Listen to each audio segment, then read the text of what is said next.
সন্ধ্যার অন্ধকারে আমি জোর করে লুটে নেব তোর নারীত্বের অহংকার। দেখি তোকে কে বাঁচাতে ছুটে আসে। তাই কর্তব্যের ডাকে সাড়া দিয়ে দলে দলে মানুষ ছুটে আসবে এই মা মাটির সম্মান বাঁচাতে। ওয়েলকাম ওয়েলকাম মিস্টার আসি। তাই তো বলি, ঠাকুরের ইশারা না পেলে সামান্য একটা নাগিনী কি করে ফোনা তোলার সাহস পায়? তোমার ভাগ্য ভালো যে যে আজ শুধু ফোনা দেখেই তুমি চলে গেলে, কিন্তু এরপর যখন কোনোদিনও বেয়াদবি করতে আসো তাহলে কিন্তু এক ছবলেই তোমায় আমি ছবি করে দেবো। তাই নাকি? এত তেজ? আমি অনল, অনল মানে আগুন। আমিও দেখে নেবো রে শিখা, অনলের প্রতিশোধের ভয়ঙ্কর অনল থেকে তোর এই প্রেমিক কি করে তোকে বাঁচায়। আমার যে ভীষণ ভয় করছে অলকা। হয় কিসের শিখা, হয় কিসের? তোমার চলার পথের প্রতিটি মুহূর্তের সঙ্গী হয়ে সারা জীবন আমি তোমার পাশে পাশে এইভাবে থাকবো। এমনই হতভাগিনী আমি। জন্মেই বাবা মাকে খেয়েছি, মা বাবাকে হারিয়ে মামার বাড়িতে পা রাখবার সঙ্গে সঙ্গেই মামিমা মারা গেল। আমার ভাগ্যে সুখ বলতে দিদারা পৌঁছে করে রেখেনি। মানুষের ভাগ্য মানুষকেই গড়ে নিতে হয় শিখা। তুমি দেখো আমাদের এই দুজনের দেখা ভালোবাসাটা নিশ্চয় একদিন না একদিন সত্যি হবে। হতাশার ব্যর্থতা ছাড়া তো জীবনে কিছুই পেলাম না, তাই সুখের কল্পনা বিলাসিনী স্বপ্ন দেখতে যে বড় ভয় করে যাচ্ছে। শিখা, আমার ভালোবাসার প্রতি কি তোমার বিন্দু মাত্র সন্দেহ আছে?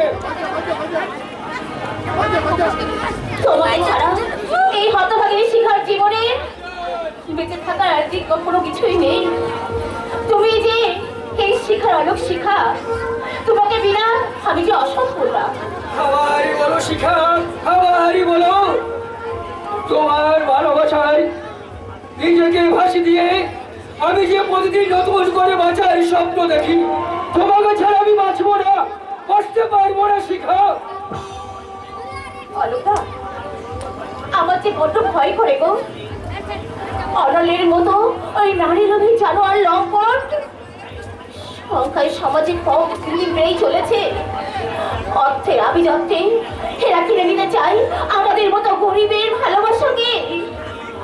জীবনের এই মহা সংগ্রামে তোমার ভালোবাসার এই শিখা যদি হঠাৎ করে দক্ষ হাত ঝড়ে নিভে যায়, ভালোবাসার শাশ্বত আঁচল দিয়ে তোমার আলোক সেই ঝড়কে আটকে রাখবে শিখা। হলো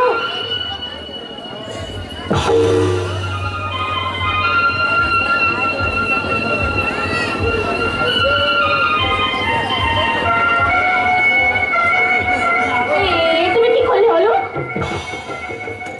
আর ভালোবাসার স্বীকৃতির সিঁদুর পরিয়ে তোমাকে আমি চিরদিনের জন্য একান্ত আপন করে দিলাম, আর তোমাকে কেউ কোনোদিন আমার কাছ থেকে কেড়ে নিতে পারবে না শিখা। কিন্তু সমাজ, এই সমাজ যে এটা অবৈধ। সমাজ যদি মেনে না নেয়, আমার গরিব বাবা গরিব বাবাদেরকে সবাই এমন তুলে বলবে, তা কলঙ্কের ছেড়াবে। লজ্জায় ঘৃণাই হয়তো আমার মামা আত্মহত্যা করবে। দাদা, এই সিঁদুর তুমি ফিরিয়ে নাও। আলাদা এই সিঁদুর তুমি ফিরিয়ে নাও। শিখা, অবুঝ হয় না। দেবী মায়ের এই আশীর্বাদী সিঁদুর আমাদের ভালোবাসার স্বীকৃতি। আমি জানি এই মুহূর্তে আমাদের দুজনের বিয়ে করার মতো কারো ক্ষমতা নেই, কিন্তু তবু তোমার এই শীতের সিঁদুর যদি আমাকে এক মুহূর্তের জন্য স্বামিত্বের অধিকার দিয়ে থাকে, তুমি সেই অধিকার থেকে বলবো তোমার স্মৃতিতে সিঁদুর পরে থাকার কোনো প্রয়োজন নেই। আমি শহরে গিয়ে নিশ্চয়ই কিছু না কিছু জোগাড় করে আবার গ্রামে ফিরে আসবো। গ্রামে ফিরে এসে তোমার মামার মত নিয়ে সবার সামনে তোমাকে বিয়ে করে সসম্মানে আমার স্ত্রীর মর্যাদা দেবো। তুমি শুধু আমার জন্য অপেক্ষা করো শিখা, অপেক্ষা করো। সেদিন আমাদের আর মিলনে কোনো বাধা থাকবে না শিখা। আমাদের মিলনে কোনো বাধা থাকবে না।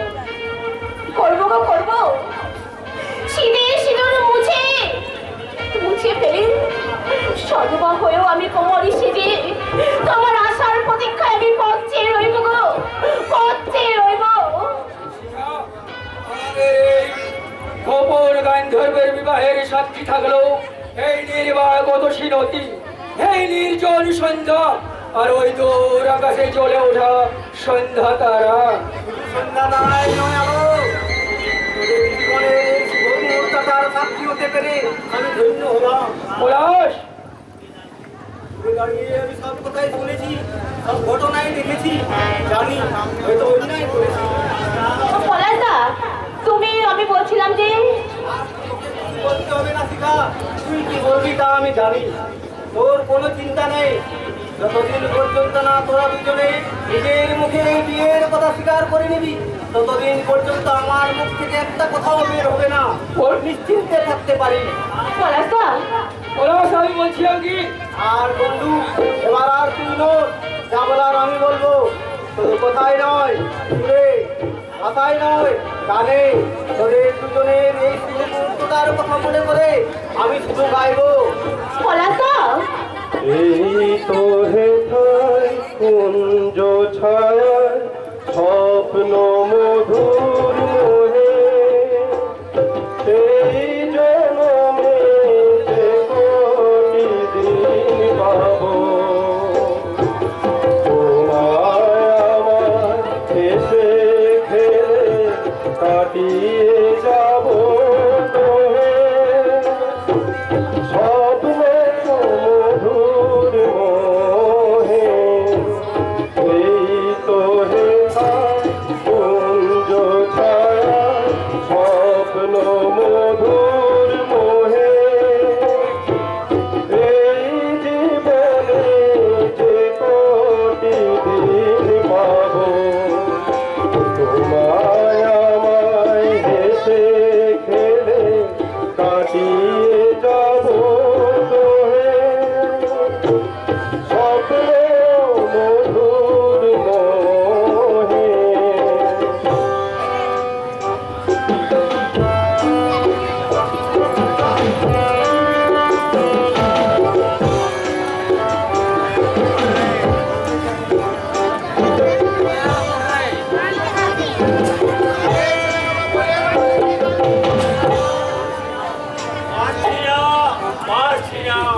দিনের পর দিন ছেলেটার বাবা কান্না আর আমি কিছুতেই সহ্য করতে পারছি না। জানি না কোন ভাবে আমার সাজানো সংসার এভাবে এভাবে তছনছ হয়ে গেল।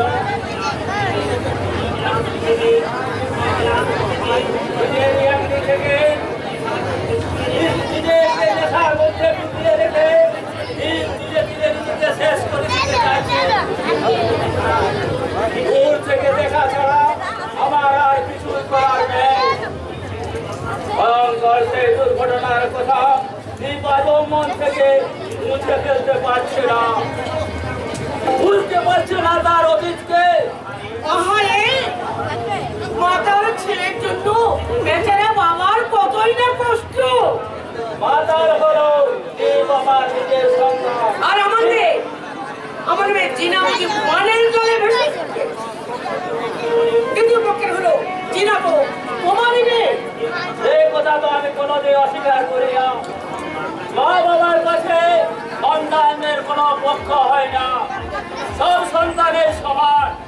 তাহলে সম্পত্তিটা সমান তোমাকে ভাগ করে আমার জিনার নামে লিখিয়ে দিচ্ছ না কেন?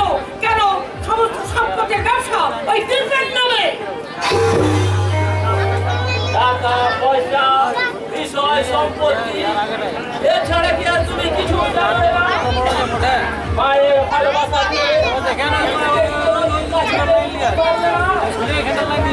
আর যন্ত্রণা কোথায়? একটা মাতালকে সব দোকানের মতো সময় আমার নেই।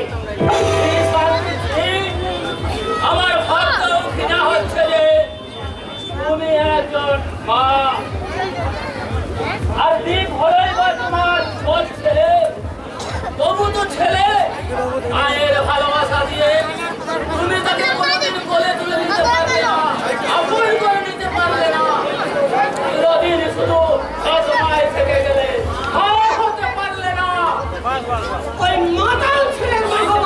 এত সামান্য বিশাল অসহায় ব্যবসা সবকিছু ছেড়ে দিয়ে দিন রাত শুধু মদের নেশায় ডুবে থাকছে আর পাগলের মতো খুঁজে বেড়াচ্ছে তার সুদিষ্টাকে বলি যে মারা গেছে সে কি আর সত্যি কোনোদিন ফিরে আসবে? পাগলের মতো ভালোবাসত সুরেশদাকে। দুটিকে মানিয়েও ছিল বেশ ভালো। ওরা সুখী হবে ভেবে আমিও ওদের বিয়েতে অমত করিনি। অথচ এমনি এক কত ঘটনায় বিয়ে করে আসার পথে আমি ভেবে পাচ্ছি না সুদিষ্টা যদি মরে গিয়ে থাকে তাহলে পুলিশ তার ডেড বডিটা এখনো খুঁজে পাচ্ছে না কেন? এখনো পুলিশের খাতায় কেন সে নিরুদ্দেশ? নতুন জীবনে পা রাখতে না রাখতে এত বড় একটা মর্মান্তিক আঘাত ছেলেটা কি করে সহ্য করবে? তুমি বলতে পারো শান্তি কি করে ভুলে যাবে জীবনের সেই তার সুন্দরতম স্বপ্নটাকে? কেন কেন বোতলের পর বোতল মধ্যে মাতাল হয়ে পড়ে আছে? সানান কোম্পানি ব্যবসাটাকে সে লাটে তুলে নিয়েছে। কোনো লাভ হবে না, তাতে অশান্তি আরো বাড়বে। শোনো, আমার শেষ কথা তুমি শুনে রাখো। তুমি মাতাল ছেলেকে তুমি নিষেধ করে দিও। এরপরে যদি বেশি বেশি মাতলামি করে তার মাতলামি আমি কিছুটাই সহ্য করবো না। দরকার হলে তার ঘাড় ধরে বাড়ি থেকে বার করে দেবো। কথাটা তুমি মনে রেখো। ঝড় উঠবে, এক ভয়ঙ্কর ঝড়, আর সেই ঝড়ে তছনছ করে দেবে আমার সাজানো সংসার। আমি বেশ বুঝতে পারছি, হাজার চেষ্টা করো আমি এই ঝড়কে থামাতে পারবো না, কিছুতেই না।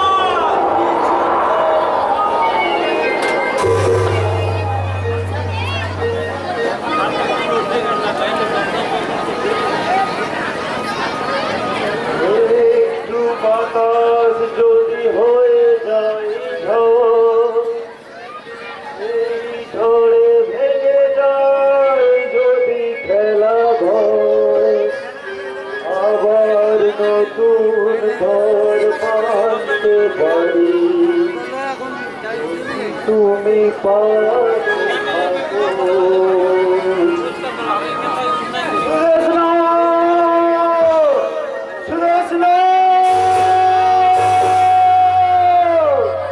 তুমি তুমি কোথায়?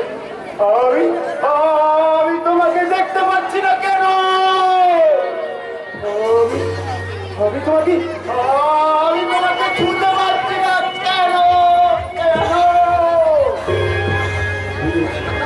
বুঝেছি, তুমি নিশ্চয়ই আমার উপর অভিমানী করে আছো। বেশ, কথা দিচ্ছি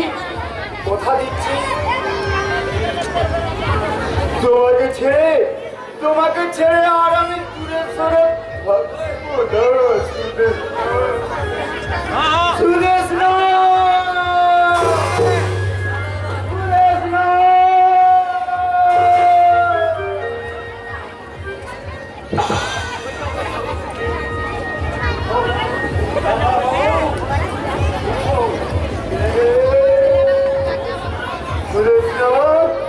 তুমি এসেছো সুদেশ না, তুমি এসেছো।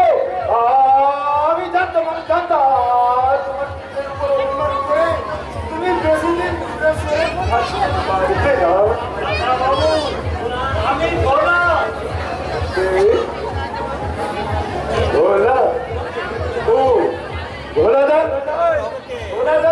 তুমি ভোলাদা, ভোলাদা, তুমি তুমি আমার সুদেশ নাকি দেখে দেবো। আমি সেই কোন থেকে তাকে খুঁজছি। ভোলাদা, ভোলাদা, ভোলাদা, বলো বলো। দাদা বাবু, বলছি আমাদের মধ্যে নেই এই চরম সত্যটা, তুমি কেন মেনে নিতে পারলে? এই সারা ভোলা, সুদেশ না নেই, এই কথাটা আমার বলতে তোকে হবে।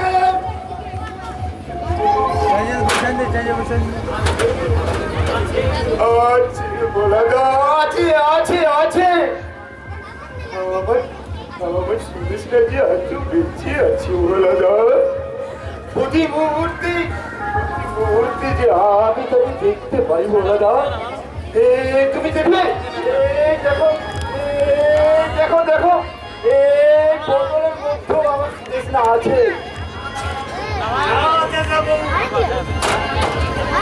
এই বিষ তোমাকে খেতে দেব। এইভাবে দিলে তুমি যে আর বাঁচি মদ নয় ভোলাদা, মদ নয়। এ আমার বেঁচে থাকার মৃত সঞ্জীবনে। এই মদের নেশায় মাতাল হয়ে আমি আমার সুদেশটাকে ভুলে থাকতে চেষ্টা করি ভোলাদা, কিন্তু পারি না, পারি না।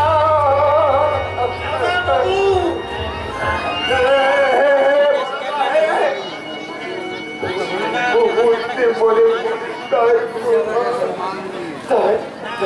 কারণ কাজল কালো দুচো, তারাই তারাই নেশা ধরানো হাসি আমাকে আমাকে পাগল করেছে। ঘরে চলো দাদা, আমি তোমার খাবার ঢাকা ঘর আমার তো কোনো ঘর নেই দাদা। আমি যাবো, আমি যে এক দিশাহারা ঝড়ের পাখি, দিনের শেষে ক্লান্ত হয়ে দেখি কোথাও কোনো বাসা নেই, আশা নেই, ভালোবাসা নেই। আছে আছে আছে শুধু আমার সুদেশ স্মৃতি, আমার সুদেশ নগর স্মৃতি।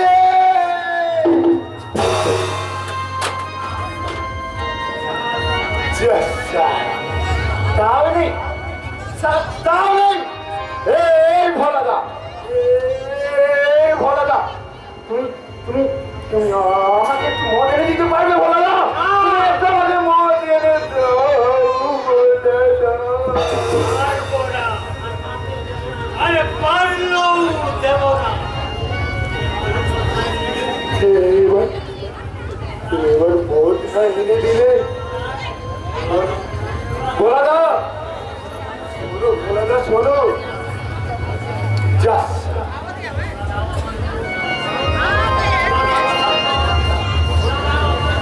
ভোলাদা আমার উপর অভিমান করে চলে গেল। ভোলাদা কেউ না, ভোলাদা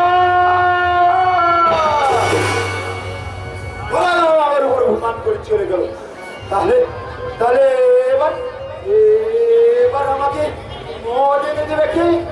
মদ না খেলে আমি যে পারবো না। সুরেশদার স্মৃতি আমাকে পাগল করে দেবে, পাগল। কে আছো? আমাকে আমাকে একটু মদ দাও, একটু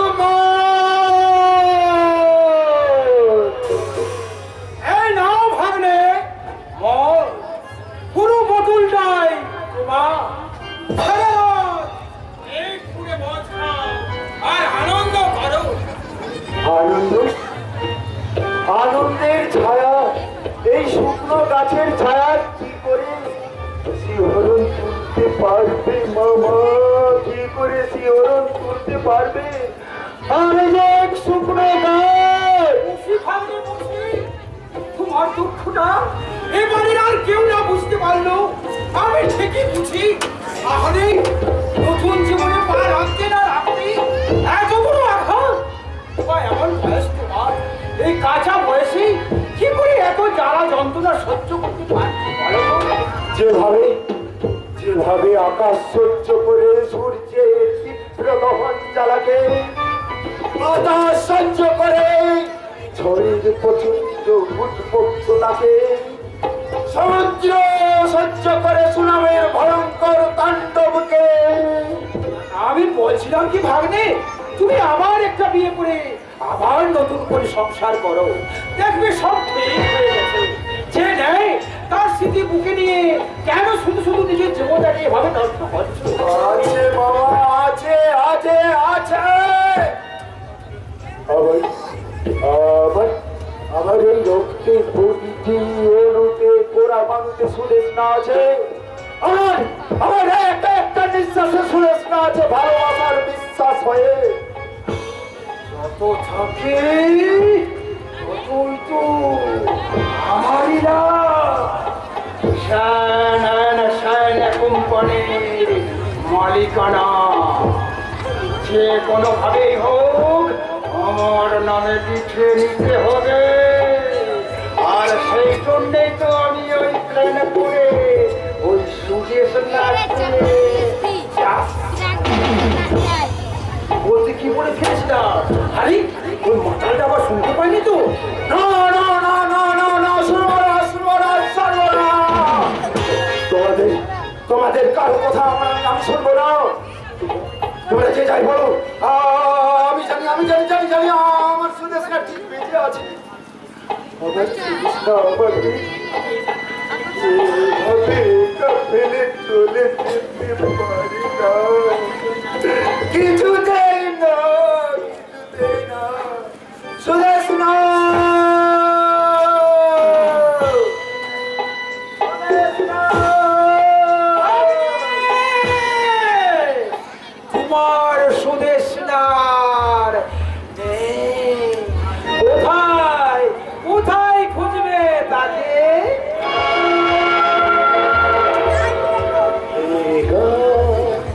তোমার খোঁজে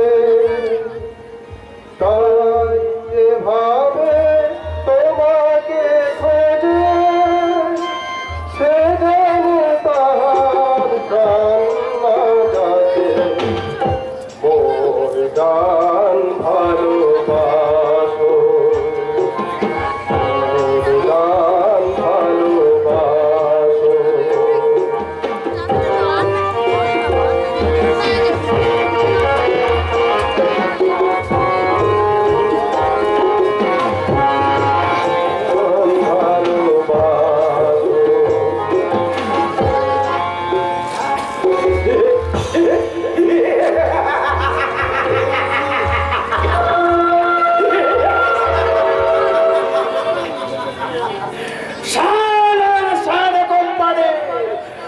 একমাত্র উত্তরাধিকারী ওই তিনজন সেন আজ রাস্তার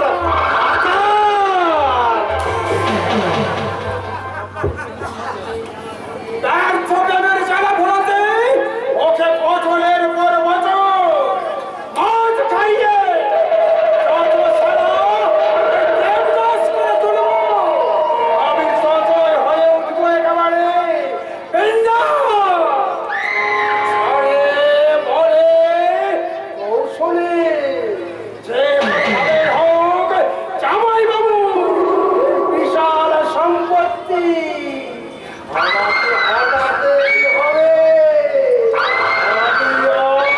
শনিদা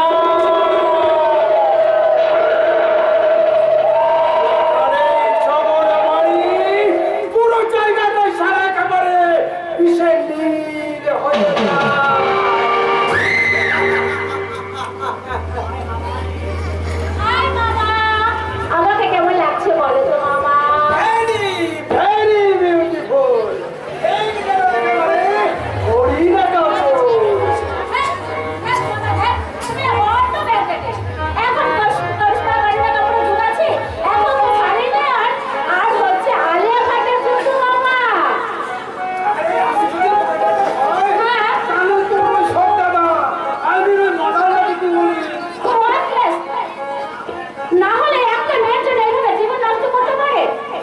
After all, এটা মডার্ন যুগের যুগ। একটা ছাবি 10টা আসবে। ঠিক বলেছিস, এই জন্যই তোকে আমার এত ভালো। মামা! ও মামা! আপাতত একটা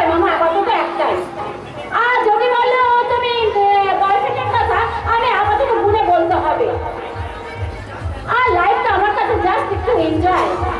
Let's Jiwa art view. এই জন্যে তো তোকে আমার এত ভালো লাগে। আমার শরীরকে শান্ত। মামা আমি না আবার ভীষণ একটা প্রবলেম করে গেছি জানো তো। নেক্সট উইকে আমার বয়ফ্রেন্ড রান্নার বার্থডে পার্টিতে আমি একটা পার্টি দিতে চাইছি, কিন্তু আপাতত আমার হাতে এখন না একটা ক্যাশও নেই জানো তো মামা। আরে তোর এই মামাই আছে তো নাকি, চিন্তা করিস না। ওই দিদিকে বলে আমি ঠিক ম্যানেজ করে দেবো। সন্ধ্যায় আমার ঘরে এসে টাকাটা নিয়ে যা। ও মামা, ইউ আর গ্রেট মামা। আই লাভ ইউ মামা, I love you so much.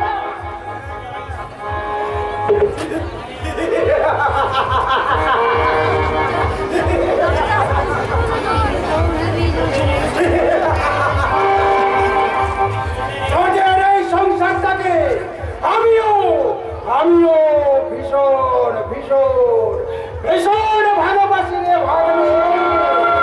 সংসারটা নয়, যেন একটা চিড়িয়াখানা। একজন এক এক নেশায় মজে আছিস, কিন্তু আমার নেশা টাকা। আমার লক্ষ্য আছে একটাই, এই শান আর শান কোম্পানি মালিকানা।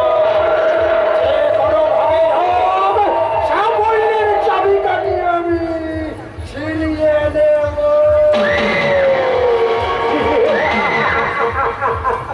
আমি আসল না, যেখানেই ছবল মারি পুরো জায়গাটা সারা একেবারে বিষে নীল হয়ে যায়।